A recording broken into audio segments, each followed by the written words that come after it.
ধূমপান এবং মদ্যপান স্বাস্থ্যের জন্য ক্ষতিকারক। Cigarette smoking and consumption of alcohol are injurious to health. Team গল্প গুজবের পক্ষ থেকে জানানো হচ্ছে যে আমরা কোনো রকমের কুসংস্কার এবং অন্ধবিশ্বাসকে প্রাধান্য দিই না। যে সমস্ত গল্পের নাট্যরূপ আপনারা শুনে থাকেন তার পুরোটাই লেখক এবং লেখিকার কল্পনাপ্রসূত এবং শুধুমাত্র ভৌতিক আবহ এবং রোমাঞ্চকর পরিবেশ তৈরি করার জন্যই সেই সমস্ত মুহূর্তগুলির অবতারণা করা হয়ে থাকে। এর সঙ্গে বাস্তবে কোনো ঘটনার কোনো রকম সম্পর্ক নেই। তা সত্ত্বেও যদি সেই সমস্ত ঘটনার সাথে বাস্তবের কোনো ঘটনার কোনো মিল পাওয়া যায় তা নিতান্তই কাকতালীয় এবং অনিচ্ছাকৃত। ধন্যবাদ।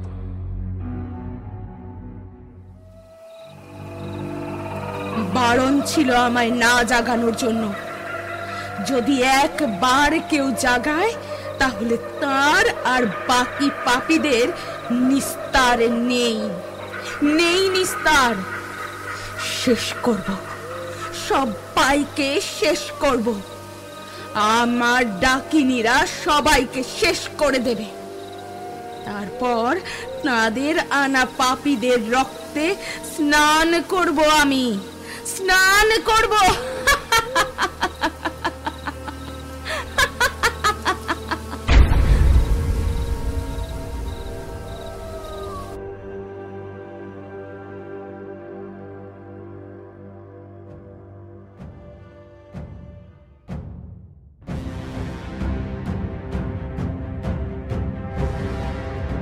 ঘৃণা ও অহেতুক অপমান শান্তশিষ্ট মানুষকেও অনেক সময় এমন কিছু মারাত্মক কাজ করতে বাধ্য করায় যা হঠাৎ কেউ কল্পনা করতে পারে না। আত্মসম্মানে আঘাতের ফলে ক্ষণিকের রাগে এমন কিছু ভয়ঙ্কর পদক্ষেপ মানুষ নেয় যার রেশ বয়ে নিয়ে যেতে হয় যুগ যুগ ধরে। নিষিদ্ধ শক্তিকে জাগানোর ফলে সবসময় যে ক্ষতি হয় তা ঠিক বলা যায় না। কিন্তু আজকের গল্পে এমন একজন দেবীর কথা আছে যাকে একবার দেখলে বা যার কথা শুনলে সকলের হৃদকম্প উপস্থিত হয়, যিনি ধ্বংসের মূর্ত প্রতীক এবং কাল স্বরূপিণী।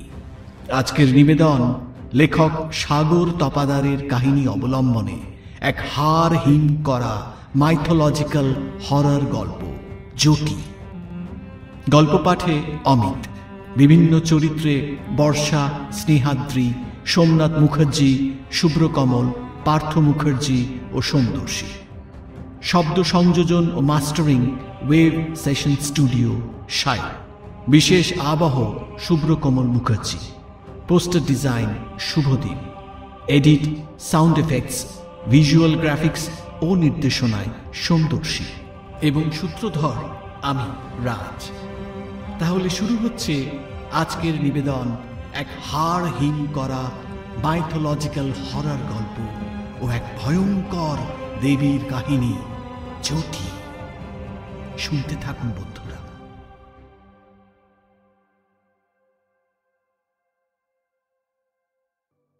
ঊনবিংশ শতাব্দী। বাংলায় তখন ইংরেজ শাসন। গোটা বাংলার সকলে এক প্রকার ওষ্ঠাগত ইংরেজদের শাসন আর অত্যাচারের জন্য। বাংলার প্রতিটা কোণে তখন ত্রাহি ত্রাহি রব উঠেছে ইংরেজদের হাত থেকে মুক্তি পাওয়ার জন্য। কোম্পানির বিরুদ্ধে যে আওয়াজ তুলেছে তার গলা চিরতরে বন্ধ হয়ে যাচ্ছে বিদেশি বেনিয়াদের জুতোর তলায় পদদলিত হয়ে। বাংলার কৃষ্টি সংস্কৃতিকে ধ্বংস করে দিয়েছিল ওই বেনিয়ার দল। কোনো ভালো কাজ করলেও তার মধ্যে লুকোনো থাকত দুরভিসন্ধি। রোদ, বৃষ্টি, বন্যা, খরা, এমনকি অতিমারিতেও মুকুব হতো না প্রজাদের কর আর খাজনার বিপুল বোঝা। এরই মাঝে আবার জুটেছিল পদলেহনকারী দেশীয় জমিদারদের উৎপাত। বর্তমানে প্রায় সবাই সর্বসম্মতিক্রমে মানে ও বিশ্বাস করে যে ভারতে বিদেশিদের এত বারবারন্ত হয়েছিল মূলত দেশীয় জমিদারদের জন্যই। সেই সময় কিছু ডাকাবুকো লোক এই রকম জমিদার ও ইংরেজদের সঠিক শিক্ষা ও শাস্তি দিতে ডাকাতির পথ অবলম্বন করেছিলেন। তাদের আসল উদ্দেশ্য ছিল জনগণ ও সাধারণ মানুষদের ওই অত্যাচারীদের হাত থেকে বাঁচানো। সারা বাংলাদেশে এরা সরকারি দস্যুদের থেকে লুকিয়ে থাকত আর অকস্মাৎ আক্রমণ করত ইংরেজ তথা ইংরেজদের পোষা কুকুরদের ওপর। তাই সাধারণ মানুষ এদের যেমন সম্মান দিতেন তেমনি সহায়তা করতেন খুব, যদিও তা লোকচক্ষুর আড়ালেই হতো। গ্রামের নাম বীরসিংহপুর।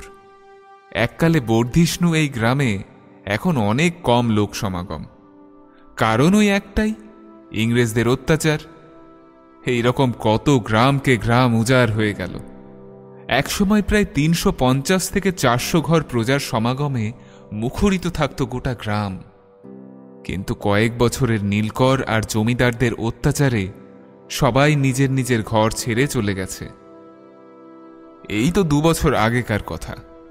ইংরেজদের প্রতিবাদ করেছিল বলে এই গ্রামের 13 জনকে গ্রামের 5 মাথার মোড়ে প্রাচীন বটগাছে গলায় ফাঁস লাগিয়ে হত্যা করেছিল ওই বেনিয়া আর জমিদারদের পোষা কুকুরেরা।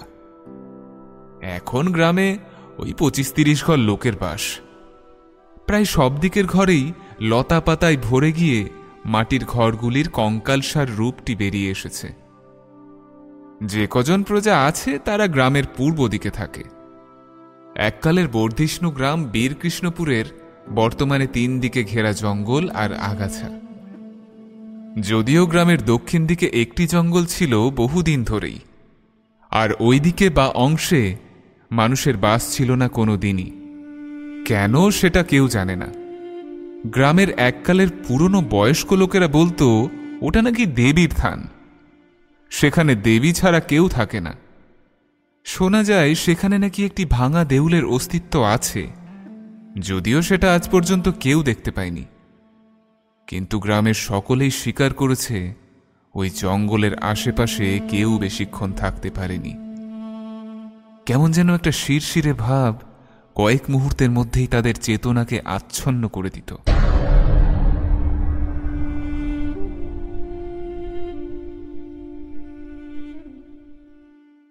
সাহেব, আপনি ভেবে দেখুন এটা করা কি ঠিক হবে?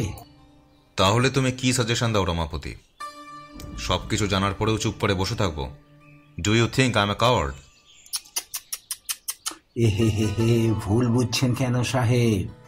ভেবে দেখুন, আপনার এই সিদ্ধান্তের কথা যদি ওই শয়তানগুলো একটুও আঁচ পায়, তখন কিন্তু হিতে বিপরীত হবে সাহেব।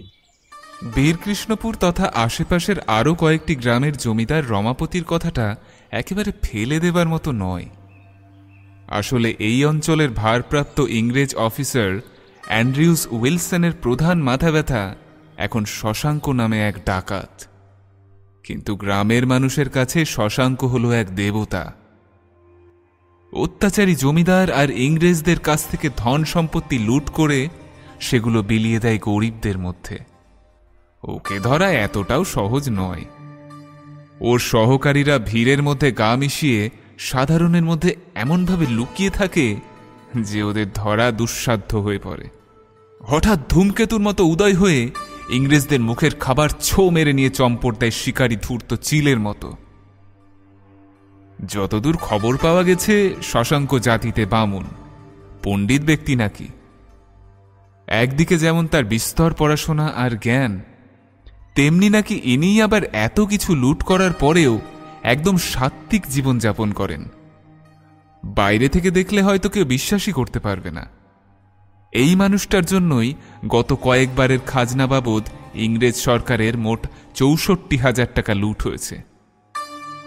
এই বিপুল পরিমাণ ক্ষতির জন্য উপরমহল উইলসন সাহেবের উপর যথেষ্ট ক্ষিপ্ত হয়েছেন। বারবার এই লুটতরাজের জন্য সাহেব রেগে উঠেছেন যার পর নাই। তাই ঠিক করেছেন গ্রাম থেকে কিছু লোককে এনে মেরে ধরে জিজ্ঞাসাবাদ করলে আসল সত্যিটা, মানে শশাঙ্কর গোপন আস্তানার কথা জানা গেলেও যেতে পারে। রমাপতির কথায় সাহেব একটু চিন্তায় পড়লেন। তারপর আপন মনে কি যেন ভেবে বললেন, ইউ আর নট এন্টায়ারলি রং রমাপতি। এইভাবে টর্চার করলে ওই শশাঙ্ক আরো অ্যালার্ট হয়ে যাবে। Let me think how easily accomplished of this difficult job without sustaining any loss or damage. আচ্ছা সাহেব, আমার মাথায় একটা বুদ্ধি এসেছে। একটা কাজ করলে হয় না? যদি আমরা ওর দলের একটা লোককে খুঁজে বের করে তাকে টাকা দিয়ে বশ করে শশাঙ্কের খবরটা জানতে চেষ্টা করি। So how will the work be done? কি করে করবে তুমি কাজটা? আমার একটা গুপ্তচর আছে সাহেব, যাকে কিছু টাকা দিলেই সব কাজ করে দেবে। Then do this work as soon as possible, you moron!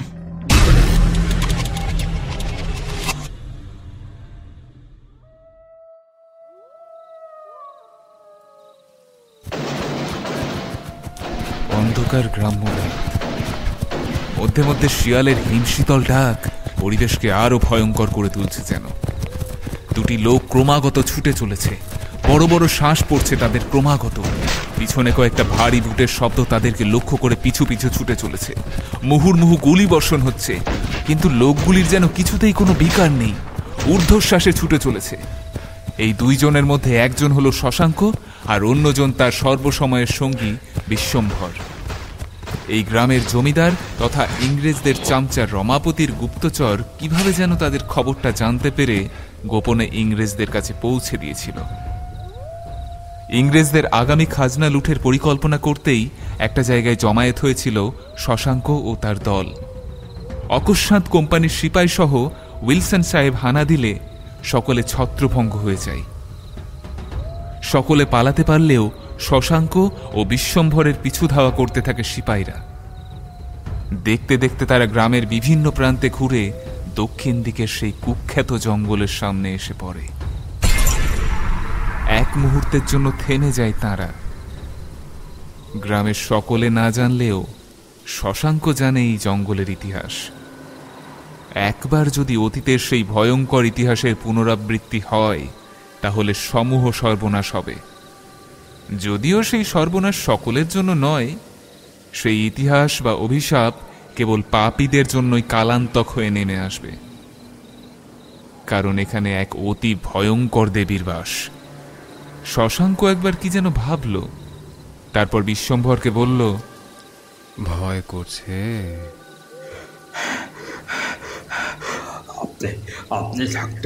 আপনি থাকতে ভয় কি ঠাকুর? দেশের জন্য আর আপনার জন্য এই প্রাণ বিসর্জন দিতে আমি সব সময় প্রস্তুত আছি। কাঁধে হাত দিয়ে তাকে অভিবাদন জানিয়ে দুজনেই ঢুকে পড়ল সেই জঙ্গলের মধ্যে। কিন্তু ইংরেজ সিপাই সেই বনের বাইরে এসে থমকে দাঁড়িয়ে পড়ল। কেউ আর এক পা এগোতে রাজি নয়, কারণ সবাই জানে এই জঙ্গল কোনো একটা কারণে বড় ভয়ঙ্কর, বড় মারাত্মক। কিন্তু উইলসন সাহেব রীতিমতো ক্ষেপে উঠেছেন।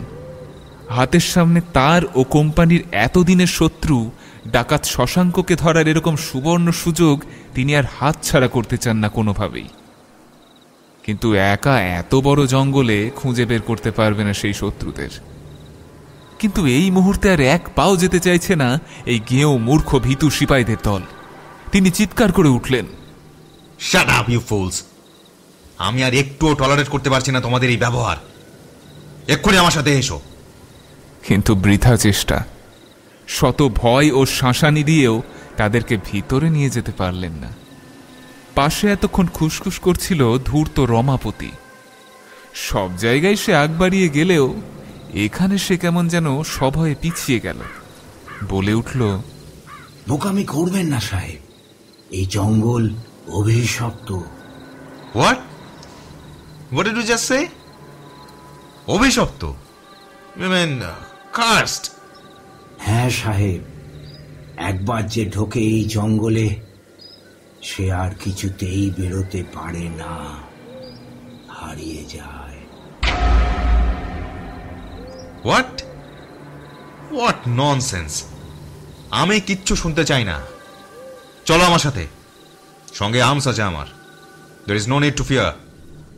কারুর কথা না শুনে জোর করে কিছু সিপাই ও রমাপতিকে সাথে নিয়ে জঙ্গলের ভিতরে ঢুকল উইলসন। অন্ধকার ঘুটঘুট করছে। ঝিঝি আর নানা জন্তু জানোয়ারের শব্দে জঙ্গল মুখরিত। বড় বড় গাছ গায়ে গায়ে লেগে ঘন করেছে এই স্বল্প পরিসরে ছড়ানো জঙ্গলটিকে। আকাশে চাঁদের আলো থাকলেও বনে তা পুরোটা এসে পড়ছে না। সুবিশাল গাছগুলিতে সে আলো বাধা পেয়ে যতটুকু মাটিতে এসে পড়ছে তাতে অন্ধকারকে আরো ঘন করেছে। সব মিলিয়ে অত্যন্ত গা ছমছমে ভৌতিক পরিবেশে এসে পড়েছেন উইলসন। চারিদিকে টর্চের আলো ফেলতে ফেলতে তিনি ও তার দলবল খুঁজে চলেছেন শশাঙ্ককে। কিছু দূর যাওয়ার পর কিছু একটা নড়তে দেখলেন উইলসন সামনের একটা বিশাল গাছের নিচে। চিৎকার করে বলে উঠলেন, হুজ দেয়ার? ভালো চাও তো সামনে এসো ইউ রাস্কাল, না হলে আমি গুলি করব। কিন্তু বৃথা চেষ্টা। কারুর কোনো চিহ্ন গোরা সাহেবের চর্মচক্ষে ধরা পড়ল না। শুধুমাত্র তার গলার শব্দ বনের বড় বড় গাছে আঘাত পেয়ে প্রতিধ্বনি রূপে ফিরে এসে তাকেই যেন বিদ্রুপ করতে লাগল। আরো কিছুক্ষণ এইরকম চলল। সবসময় যেন মনে হচ্ছে অলক্ষ্যে তাদের কেউ যেন দেখছে ওই বিশাল মহীরুহর আড়াল থেকে। যেন ধকধক করে জ্বলতে থাকা উইলসন আর তার দলবলের দিকে তাকাচ্ছে সেই অশরীরী প্রেতের দল। এতদিন কোনো মানুষের পা পড়েনি এই শতাব্দী প্রাচীন বিজন অরণ্যে। আজ পড়েছে, যা এখানে থাকা অশরীরীদের একদম পছন্দ হয়নি। তাই যেন সুযোগ খুঁজছে তারা কখন ঝাঁপিয়ে পড়বে এই মানুষগুলোর উপরে। তাই সাথে চলা সেপাইদের দল কোনো রকমে ইষ্টনাম জপতে জপতে একসাথে গায়ে গা মিলিয়ে চলছে গোরা সাহেবের ভয়ে। এমন সময় উইলসন কিছু দূরে একটা ঝপ করে শব্দ শুনতে পেলেন, আর সাথে সাথে দুটো মানুষের দ্রুত পদশব্দ পেলেন। তাড়াতাড়ি দৌড়ে গিয়ে টর্চ ফেললেও কাউকে দেখতে পেলেন না তিনি। তবে শব্দের উৎস আর গমনের দিকটা ঠাহর করে একটা মারাত্মক কাজ করে বসলেন। পরপর দুটি গুলি ছুড়লেন সেই দিকে, আর প্রায় সাথে সাথেই পেলেন একটা মনুষ্য কণ্ঠের আর্ত চিৎকার। শয়তান উইলসন সউল্লাসে চিৎকার করে উঠলেন আর ছুটলেন সেই দিকে যেদিক থেকে মনুষ্য কণ্ঠের আর্তনাদ ভেসে এসেছিল। সামনে গিয়ে যা দেখলেন, তিনি তাতে খুশি তো হলেনই না, বরং প্রচন্ড একটা অব্যক্ত রাগে কপালের শিরাগুলো ফুলে উঠল। মানুষ একটা মরেছে ঠিকই, কিন্তু সেটা তার শিকার শশাঙ্ক নয়, এ অন্য লোক। শশাঙ্কর সহকারী বিশ্বম্ভর। একটা গুলি তার গায়ে না লাগলেও অন্য গুলিটা তার পিঠের মধ্যিখানে লেগেছে, যাতে তার প্রায় সঙ্গে সঙ্গেই মৃত্যু হয়েছে। আর রক্তে ভেসে যাচ্ছে চারিদিকটা। রক্ত ধীরে ধীরে মাটি শুষে নিচ্ছে। রাগতভাবে রমাপতিকে কিছু বলতে যাচ্ছিলেন উইলসন, কিন্তু তার এই অস্বাভাবিক রাগ স্থায়ী হল না। কয়েক মুহূর্তের মধ্যেই একটা অভাবনীয় পরিবর্তন ঘটল গোটা জঙ্গলটা জুড়ে, যা দেখে সাহসী ইংরেজ সাহেব উইলসনেরও বুক শুকিয়ে গেল ভয়ে। হঠাৎ দেখা গেল জঙ্গলের স্বাভাবিক যে সমস্ত আওয়াজ যা এতক্ষণ শোনা যাচ্ছিল, সেগুলি মুহূর্তের মধ্যে বন্ধ হয়ে গেল। এক হাড় হিম করা অপার্থিব নিস্তব্ধতা বিরাজ করতে লাগলো গোটা জঙ্গলটা জুড়ে। ভয়ার্তভাবে সকল সেপাই, রমাপতি, এমনকি ডাকাবুকো উইলসনও অবাক হয়ে গেছে এই অস্বাভাবিক পরিবর্তনে। সকলেই যেন নিজের পাশে দাঁড়িয়ে থাকা লোকগুলোর হৃৎপিণ্ডের ওঠা পড়া ও গভীর ভয়ার্ত নিঃশ্বাসের শব্দ পাচ্ছিল স্পষ্টভাবে। অনেক আগেই চাঁদ লুকিয়েছিল মেঘের আড়ালে। এখন কোনো এক জাদু মন্ত্র বলে টর্চের আলো হঠাৎ নিভে গিয়ে নিকষ অন্ধকারে ডুবিয়ে দিল গোটা বনাঞ্চলকে। এমন সময় মাটি কেঁপে উঠল, আর সকলকে যার পর নাই অবাক করে দিয়ে সেই অপার নিস্তব্ধতা আর অন্ধকারের মধ্য দিয়ে মাটি ফুঁড়ে যেন উঠে এলো গগনভেদী হুঙ্কার। সেই প্রবল হুঙ্কারে প্রবল আতঙ্কে ছিটকে পড়ল সবাই। সাথে সাথে আবার সেই হুঙ্কার। একটু ধাতস্থ হবার পর সকলে যা দেখল, তাতে সব্বার ভয়ে হাত পা ঠান্ডা হয়ে গেল। একটা আগুনের মতো রক্তিম আভায় যেন সারা অঞ্চলটা আলোকিত হয়ে আছে। আর তার মাঝে বিশ্বম্ভরের মৃতদেহের উপর পা রেখে দাঁড়িয়ে আছে এক ভয়ঙ্কর উলঙ্গিনী ঘোর কৃষ্ণাবর্ণা নারী মূর্তি। এই রকম দৃশ্য কেউ দেখেনি কোনো দিন। সাহসী ইংরেজ সাহেব উইলসনের মুখ দিয়েও বেরিয়ে এলো একটা আর্তনাদ। হলি ক্রাইস্ট! মাথায় গগনচুম্বী জটা, একটি মাত্র চোখ, 4 হাতে বিভিন্ন ধরনের অস্ত্রে সুসজ্জিতা এই নারী মূর্তিকে ঘিরে আছে সহস্র লাল রক্তচক্ষু নেকড়ের দল। কে এই দেবী মূর্তি, যার আবির্ভাবের সাথে সাথে বন্ধ হয়ে গেল সব পার্থিব শব্দ? কে ইনি? আবার একটি হুঙ্কার বেরিয়ে এলো তার মুখ দিয়ে। সাথে সাথে সকলে পড়িমড়ি করে ঊর্ধ্বশ্বাসে দৌড় লাগালো প্রাণ বাঁচানোর জন্য। কিন্তু কয়েক মুহূর্তের মধ্যেই 2 ইংরেজ গোরা সৈন্য সেই নারী মূর্তির হাতে প্রাণ হারালেন। কোন ক্রমে প্রাণপণে ছুটে উইলসন, রমাপতি সহ কিছু সৈন্য বেরোতে সক্ষম হলেন জঙ্গল থেকে।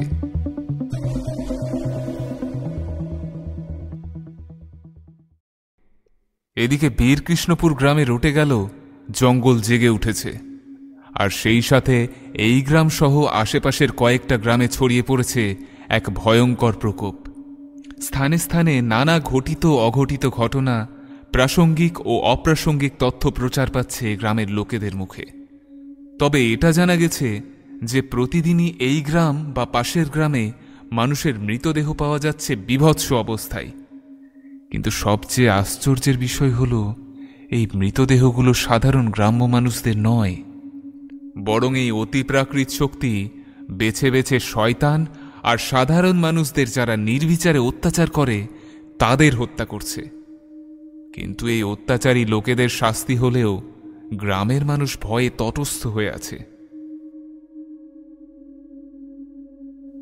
শতাব্দী প্রাচীন ভয়ঙ্কর অভিশপ্ত জঙ্গল জেগে উঠেছে আজ প্রায় 1 সপ্তাহ পেরিয়ে গেছে। এই বীরকৃষ্ণপুরেই বাড়ি গ্রামের মেটেপাড়ার বাসিন্দা নিতাই পালের। বছর 50 বয়সের নিতাই মূলত দূর দূরান্তের মাটির জিনিস বিক্রি করে পেট চালায়। প্রায় 10 দিন বাদে সে গহীন রাতে বাড়ি ফিরেছে। সাথে রয়েছে তার সহকারী গোষ্ঠপাল। এমনিতে নিতাই মাটির জিনিস বিক্রি করলে কি হবে, বর্তমানে তার অবস্থা গ্রামের আর 5টা লোকের চেয়ে বেশ ভালো।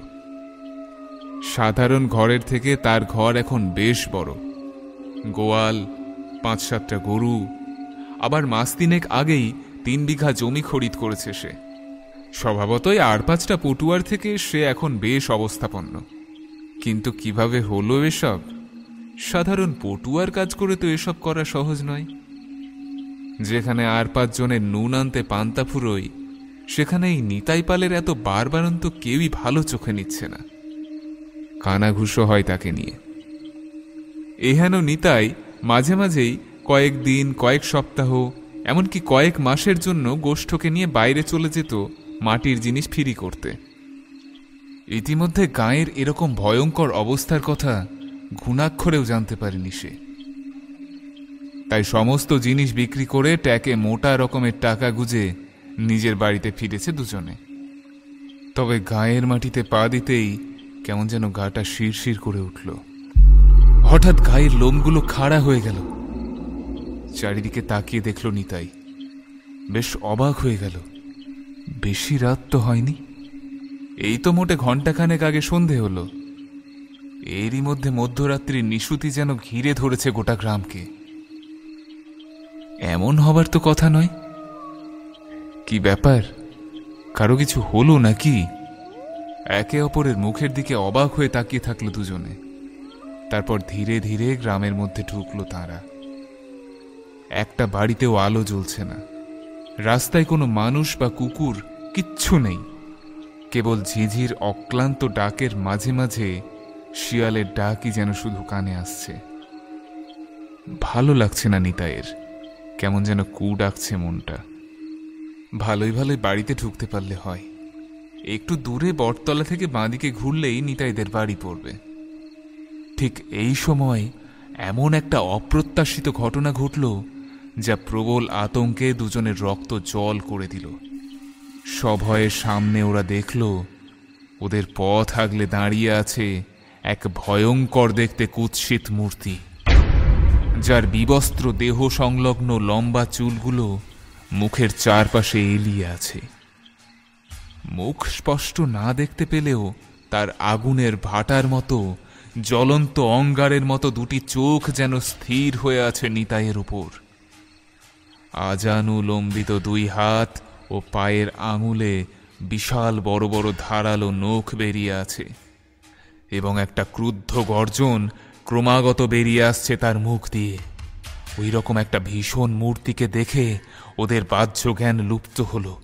প্রচণ্ড ভয়ে চিৎকার করে উঠতে গেল, কিন্তু গলা দিয়ে একটুও শব্দ বেরোলো না। এরপর আস্তে আস্তে ওই মূর্তিটা এগোতে লাগলো ওদের দিকে। বিপদে পড়লে অনেক সময় মানুষের প্রত্যুৎপন্ন মতিত্বের জন্য অনেকে মৃত্যুর হাত থেকে রক্ষা পায়। তাই নিতাই আর গোষ্ঠর স্বাভাবিক চিন্তাধারা কয়েক মুহূর্তের জন্য সজাগ হয়ে উঠল। আর কোনো কথা না ভেবে ছুটে পালাতে চাইল তারা। কিন্তু হায় বিধি, ওরা জানতো না একটি প্রেত মূর্তিই ওদের সামনে দাঁড়িয়ে নেই। ওদের ঘিরে ধরেছে অনেকগুলি প্রেত মূর্তির দল। চারিদিকে চাইতেই দেখল সকলের ওই রকম জ্বলন্ত দৃষ্টি আর অঙ্গারের মতো দুই চক্ষু স্থির করে এগিয়ে আসছে ওদের দিকে। পালাবার কোনো উপায় নেই। নিতাই সভয়ে বলে উঠল, কে তোমরা? কি চাও আমার কাছে? কি চাও? কথাটা শেষ হবার সাথে সাথেই সামনের নারকীয় উলঙ্গিনী প্রেত মূর্তিটা প্রচন্ড একটা হুঙ্কার দিয়ে উঠল। তারপর একটা অবাক করা ঘটনা ঘটল গোষ্ঠর চোখের সামনে। সে সবিস্ময়ে দেখল ওই প্রেত মূর্তিটা তাকে ছুঁয়ে বা তার দিকে তাকিয়ে পর্যন্ত দেখল না, বরং তাকে পাশ কাটিয়ে নিতাইকে তুলে ধরল ওই দুই হাতে। তারপর প্রচন্ড একটা হাড় হিম করা হুঙ্কার দিয়ে ওই প্রেত মূর্তিটা গাছ থেকে যেমন ফুল ছেঁড়া হয় ঠিক তেমনি করে নিতাইয়ের ধর থেকে মুন্ডুটা ছিঁড়ে আলাদা করে দিল। গোষ্ঠ প্রবল আতঙ্কে চিৎকার করে দৌড় লাগালো বাড়ির দিকে। পরের দিনই গোটা বীরকৃষ্ণপুর গাঁয়ে আতঙ্কের পারদ বাড়ল বহু মাত্রায়। সকাল সকালই গাঁয়ের বটতলার কাছে নিতাইয়ের মুন্ডুহীন ছিন্ন ভিন্ন রক্তাক্ত মৃতদেহ দেখে ভয়ে শিউরে উঠল গোটা গাঁয়ের বাচ্চা বুড়ো সকলেই। এ যাবৎকালে সমস্ত অত্যাচারী ইংরেজ ও তাদের তাবেদারদের দলের মৃতদেহ পাওয়া যাচ্ছিল, কিন্তু এবার দেখা যাচ্ছে সাধারণ মানুষও বলি হতে শুরু হয়েছে সেই শক্তিশালী অতিপ্রাকৃতিক অভিশাপের হাতে। কিন্তু গোটা গ্রামে কেউই প্রায় জানে না কি এর উৎস, কেন এই অভিশাপের মুক্তি ঘটল, বা এর পেছনে কোন দেবতা বা দেবীর হাত আছে। খবরটা ব্রিটিশ উচ্চপদস্থ কর্তাদের কানেও পৌঁছেছিল, কিন্তু তাদের সেই সাহস বা মনের জোর কোনোটাই ছিল না যে সেই শক্তির মুখোমুখি হতে পারে। গ্রামের লোক ভয় পেলেও এতদিন তাদের মনে এই আশার উদয় হয়েছিল নিশ্চয়ই ভগবান তাদের দুঃখ কষ্টের কথা শুনেছেন, তাই তিনি তার অধীনস্থ কোনো দেবী বা শক্তিকে পাঠিয়েছেন সবাইকে বাঁচানোর জন্য। কিন্তু গ্রামের পটুয়া নিতাই পালের মৃত্যু তাদের সেই আশাতে জল ঢেলে দিল। এখন তাদের বদ্ধমূল ধারণা হল নিশ্চয়ই তাদের সবারই মৃত্যু হবে একে একে। ইনি কোনো আশীর্বাদ স্বরূপ আসেননি, এসেছেন কালান্তক অভিশাপ হয়ে। রমাপতি আর উইলসন সাহেবের দশা হয়েছে খুব করুণ। একে খাজনা আদায় বন্ধ, কোম্পানির উপর মহলের কর্তাদের ভয়ঙ্কর চাপ এই সমস্যা সমাধানের জন্য, তার ওপর আবার কোম্পানির শুভাকাঙ্ক্ষীদের পরপর মৃত্যু মিছিল। কোনো সেপাই রাতের বেলা পাহারা দিতে চায় না, সকলেই ভয়ে কাঁটা হয়ে আছে। সবসময় তাদের মনে হচ্ছে এই বুঝি কালান্তক খড়গ তাদের উপরেও নেমে এলো। উইলসনের মেজাজ তিরিক্ষে হয়ে আছে, বাধ্য হয়ে রমাপতিকে তার কাছে যেতে হচ্ছে আর প্রতিনিয়ত অপমানিত হতে হচ্ছে। এখন কি যে করবেন রমাপতি ভেবে পাচ্ছেন না। সন্ধে হতে না হতেই নিজের ঘরে ঢুকে যাচ্ছেন তিনি, কিন্তু এইভাবেই বা আর কতদিন। একদিন দুপুরবেলাতেই রমাপতির কাছে খবর এলো গঞ্জে ব্রিটিশদের অফিসে বেশ কিছু টাকা দিয়ে আসতে হবে, আর যদি না করা হয় উইলসনের তো নির্বাসন হবেই, তার উপরে রমাপতিও ছাড় পাবেন না। এ যেন গোদের উপর বিস্ফোরা। এমনিতেই সেই ভয়ঙ্কর প্রেত শক্তির মুখোমুখি কেউ হতে চায় না, তার মধ্যে এই টাকা নিয়ে যেতে হবে রাতের মধ্যেই ওই জঙ্গলের পাশ দিয়েই। স্বভাবতই বাধ্য হয়েই তাকে আর উইলসনকে দুজনকেই যেতে হবে বহরের সাথে।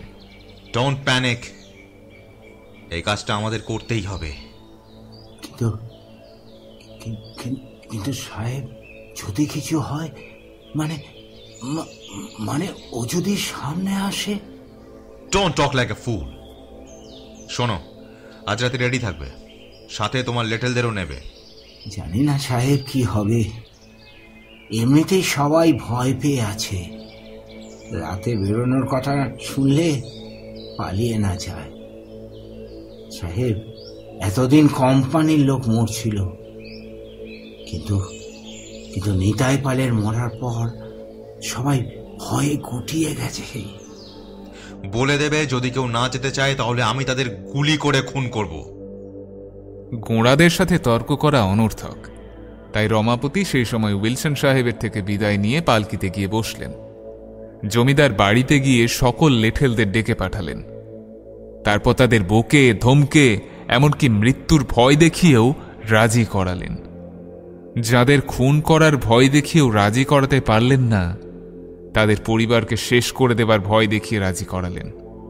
কারণ তিনি জানেন ইংরেজ কোম্পানি ও তার লোকেরা কোনোদিন আপন হয় না, সব সময় তাদের ছোট করে দেখে, ভীতু ভাবে। তাই আজ তাকে এই কাজ করতেই হবে।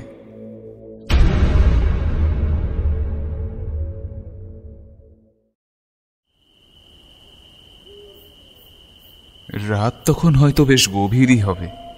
অনেকগুলো মশাল আর হ্যারিকেন হাতে লাঠিয়াল, দেশি আর ইংরেজ মিলে প্রায় 50 সেপাই গায়ে গা মিলিয়ে তটস্থ হয়ে পথ চলছে। অন্য সময় হলে পালকি হয়তো আলাদা থাকতো উইলসন আর রমাপতির, কিন্তু এখন সময় আলাদা, তাই একটা পালকিতে দুজন মিলে চলেছে। এমনি সময়ে একজনেরই ভয় ছিল, ওই বামুন ডাকাত শশাঙ্কর। কিন্তু শশাঙ্কর দল এই সময় হয়তো আসবে না। কিন্তু যে ভয়ঙ্কর শক্তি অলক্ষ্যে তাদের উপর নজর রাখছে, সে যদি ঝাঁপিয়ে পড়ে, তখন বহরটা জঙ্গলটার কাছাকাছি এসে পড়ল। উইলসন পকেট ঘড়িতে দেখল ঘন্টার কাঁটা 12টার গণ্ডি পার হয়েছে 10 মিনিট হল, অর্থাৎ রাত 12:10। হঠাৎ বহরটা থেমে গেল। পালকি বাহকদের মুখে উচ্চারিত হতে লাগলো ইষ্ট নাম। উইলসনও একটু ঘাবড়ে গেলেন যেন। আবার কিছু হলো নাকি? ভিতর থেকে সে চিৎকার করে উঠল, হোয়াট হ্যাপেন্ড? সবাই থামলো কেন? কিন্তু কারো মুখেই কোনো উত্তর নেই।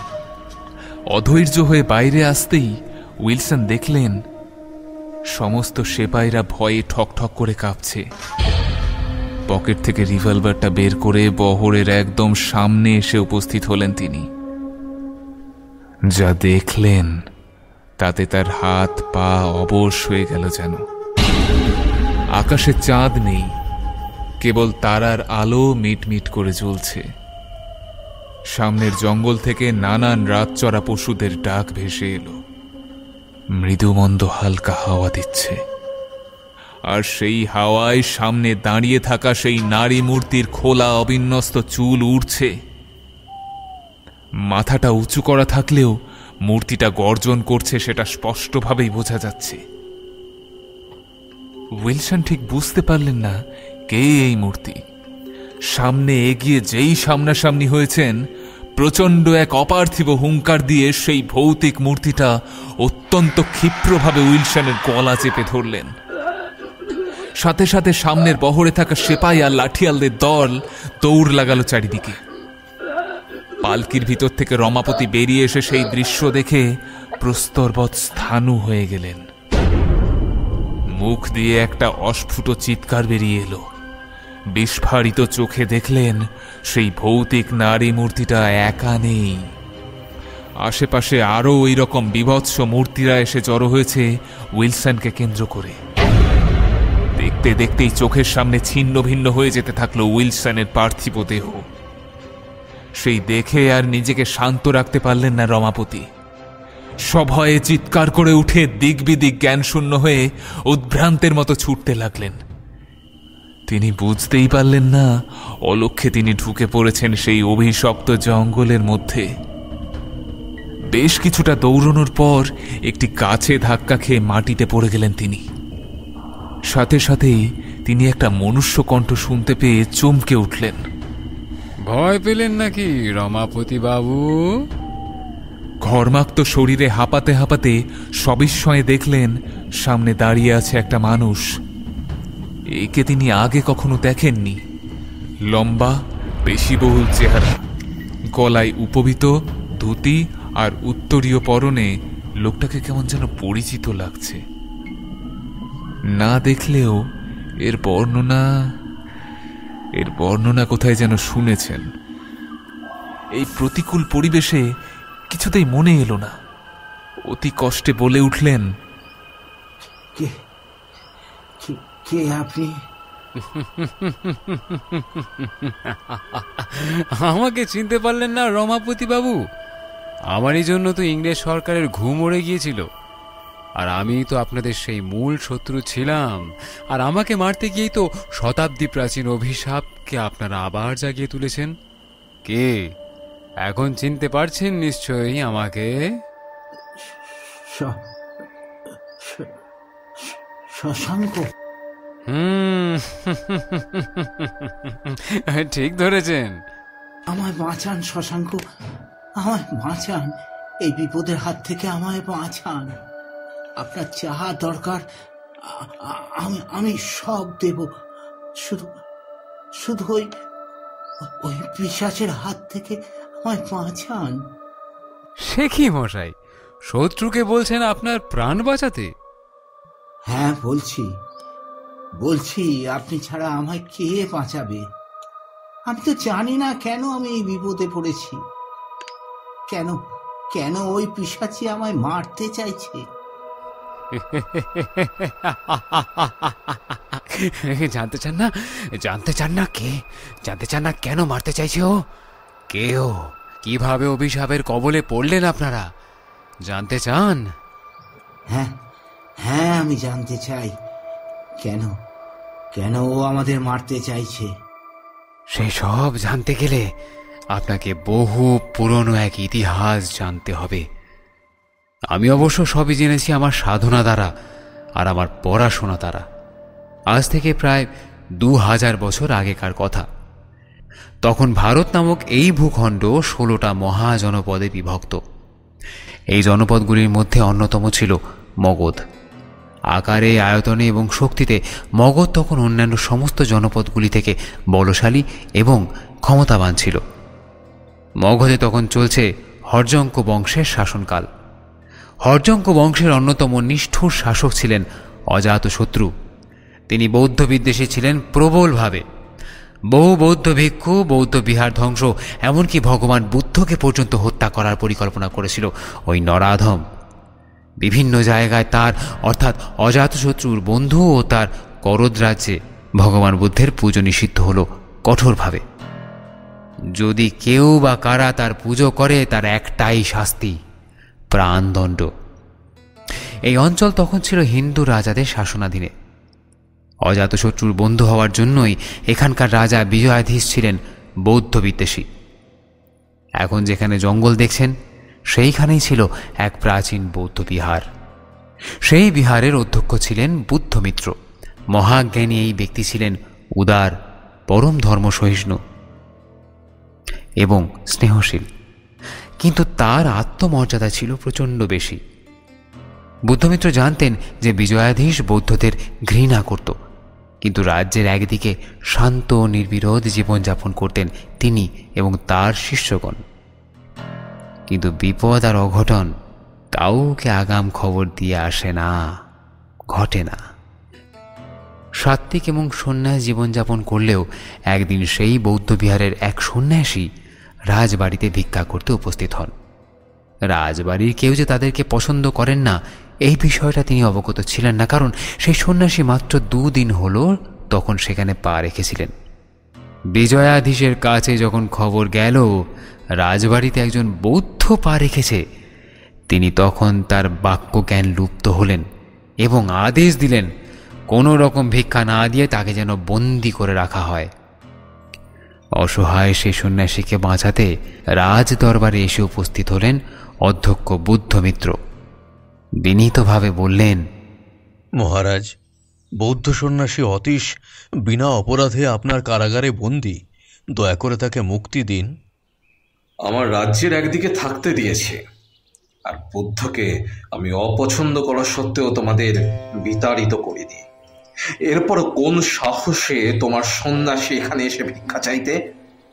রাজন, আপনি থাকতে দিয়েছেন এজন্য আমরা কৃতজ্ঞ, কিন্তু আমাদেরকে ঘৃণা করছেন কেন? আমরা তো কোনো অপরাধ করিনি। কে অপরাধ করেনি? আমরা জানি তোমরা অপশক্তির আরাধনা করো, তোমাদের পূজা বিধি আমি জানি। তাই বলছি, চলে যাও, না হলে দূর দূর করে তাড়িয়ে দেবো আমার রাজ্যের সীমানা থেকে। আপনি ভুল করছেন রাজন। কে? এত বড় স্পর্ধা? তুমি একটা ক্ষুদ্র ভিক্ষুক হয়ে আমার ভুল ধরো? আমার মিত্র অজাতশত্রু ঠিকই বলে, তোমরা জঘন্য নর্দমার কীট। তোমাদের এখানে থাকতে দেওয়াই ভুল হয়েছে। দূর হয়ে যাও আমার চোখের সামনে থেকে, দূর হয়ে যাও। বিজয়াধীশের কথায় প্রচণ্ড ক্ষুব্ধ হলেন বুদ্ধমিত্র। আর শান্ত নির্বিরোধ ব্যক্তির আত্মসম্মানে আঘাত লাগলে তার থেকে ভয়ঙ্কর আর কেউ হয় না। রাগে কাঁপতে কাঁপতে তিনি বৌদ্ধ বিহারে এসে উপস্থিত হলেন। মনে মনে ঠিক করলেন যে একটা উপযুক্ত শাস্তি দিতে হবে ওই অহংকারী এবং দাম্ভিক রাজা বিজয়াধীশকে। তিনি আসনে বসলেন এবং যোগ এবং সাধনার দ্বারা জাগ্রত করলেন দেবী একজোটিকে। একজোটি দেবী বৌদ্ধ বজ্রযান তন্ত্রের এক ভয়ঙ্কর দেবী। মস্তকে বিশাল বড় জটা, একটি মাত্র চক্ষু। চতুর্ভুজা দেবীর প্রধান অস্ত্র হল খট্টাঙ্গ। তিনি শুভ পালন কর্ত্রী আর পাপ এবং দুষ্টের কাল। তাকে ঘিরে থাকে ভয়ঙ্কর ডাকিনীগণ, যাদের মিমো বলা হয়। তিনি একবার ক্রুদ্ধ হলে তার হাত থেকে সহস্র নারী নেকড়ের আগমন ঘটান। পাপীর রক্তে স্নান না করলে তিনি তুষ্ট হন না, আর যে জায়গায় তিনি আবির্ভূত হন সেখানে পাপাচারকে মুক্ত না করে তিনি বিদায় নেন না। হলো তাই। একজোটি দেবীর আবির্ভাবের কয়েকদিনের মধ্যেই তার অধীনস্থ মিমো রাক্ষসীরা সকল পাপীদের শেষ করলেন। আর কয়েকদিনের মধ্যেই রাজা বিজয়াধীশকে নিজ প্রাসাদে ছিন্ন ভিন্ন অবস্থায় মৃতরূপে পাওয়া গেল। দেবী রক্তে স্নান করার পরে তাকে আবার নিদ্রামগ্ন করে দেন বুদ্ধমিত্র। কিন্তু তার সাথে এটাও বলেন, যদি এই বৌদ্ধ বিহারের আশেপাশে কোনোদিন কোনো নির্দোষ প্রাণীর রক্তে মাটি ভেজে, তাহলে আবার জেগে উঠবেন তিনি। আর যতক্ষণ না পাপীদের শাস্তি দিচ্ছেন ততক্ষণ তিনি শান্ত হবেন না। উইলসন সাহেব নির্দোষ বিশ্বম্ভরের রক্তে এই জমি সিক্ত করেছিলেন, তাই দেবী আবার জেগে উঠেছেন। কিন্তু নিতাইয়ের কি হলো? এটা তো আপনি আমার থেকে বেশি ভালো জানেন রমাপতি বাবু। ওকে যদিও আপনি গুপ্তচর হিসেবেই কাজে লাগিয়েছিলেন, আর আমাদের খবর দিতে পারলেই ওকে দিতেন অনেকগুলো টাকা। ভুলে গেলেন নাকি সেই কথা? রমাপতি বাবু, উইলসন ছিল বিদেশি। সে এই পাপ যদি করে, আপনার মতো স্বদেশী নিজেদের কথা ভেবে তাকে আটকাতে পারতেন, কিন্তু তা না করে নিজেদের ভাইয়ের রক্তেই নিজেদের হাতকে রাঙিয়ে তুললেন। আপনার শাস্তি আরো ভয়ঙ্কর হবে, আরো ভয়ঙ্কর। না না না না না না না না, আমি বাঁচতে চাই, আমি বাঁচতে চাই। আমাকে বাঁচাও, আমাকে বাঁচাও। কিন্তু তার কথা শোনার মতো আর কেউ নেই সামনে। গোটা জঙ্গল ফাঁকা, শুনশান। কেবল রাতের প্রাণীরা জেগে আছে। শোনা যাচ্ছে তাদের ক্রুদ্ধ গর্জন। আর আছে জেগে দেবী জটি। একজোটি দেবী স্বয়ং। আজ রমাপতির প্রতিটা পাপের শাস্তি হবে, আর সেই শাস্তি হবে ভয়ঙ্কর, কালান্তক। হঠাৎ উনি যেখানে পড়েছিলেন সেখানে আগুন জ্বলে উঠল। সামনে দেখলেন এক ভয়ঙ্কর দৃশ্য। ব্যাঘ্র চর্ম পরিহিত, ত্রিশূল রূপী এক অস্ত্রের ওপর হাত রেখে গনগনে একটিমাত্র রক্তচক্ষু মেলে তার দিকে তাকিয়ে আছে দেবী একজোটি, যার মাথায় চূড়ার মতো করে বাঁধা আছে জটা। তাকে ঘিরে আছে ভয়ঙ্কর মিম রাক্ষসীর দল। দেবী ভয়ঙ্কর কণ্ঠে বলে উঠলেন, বারণ ছিল আমায় না জাগানোর জন্য। যদি একবার কেউ জাগায় তাহলে তার আর বাকি পাপীদের নিস্তার নেই, নেই নিস্তার। শেষ করব, সবাইকে শেষ করব। আমার ডাকিনীরা এতদিনে সবাইকে শেষ করেছে। এবার তোর পালা। তোকে মেরে তোর মতো পাপীর রক্তে স্নান করব আমি, স্নান করব।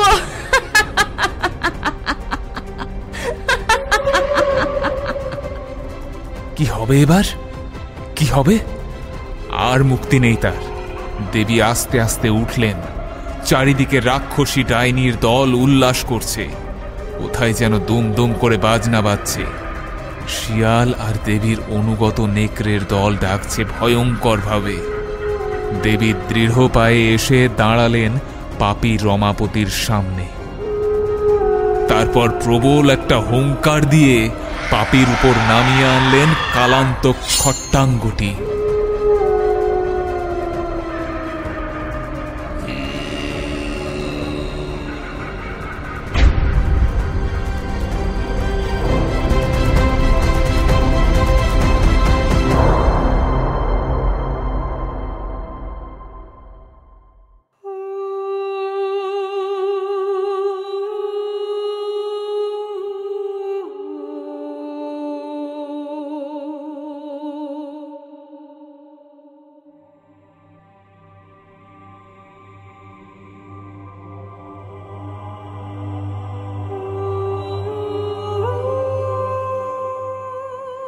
কেমন লাগলো আমাদের আজকের গল্প নিচে কমেন্ট করে জানাতে কিন্তু একদম ভুলবেন না। ভালো লাগলে লাইক, শেয়ার এবং কমেন্ট করতে ভুলবেন না। খুব শীঘ্রই আমরা আরও একটি রোমাঞ্চকর গল্প নিয়ে আপনাদের সামনে ফিরে আসছি। ততক্ষণ ভালো থাকুন, সুস্থ থাকুন আর শুনতে থাকুন গল্পগুজব, যেখানে গল্প হবে অল্প নয়। ধন্যবাদ।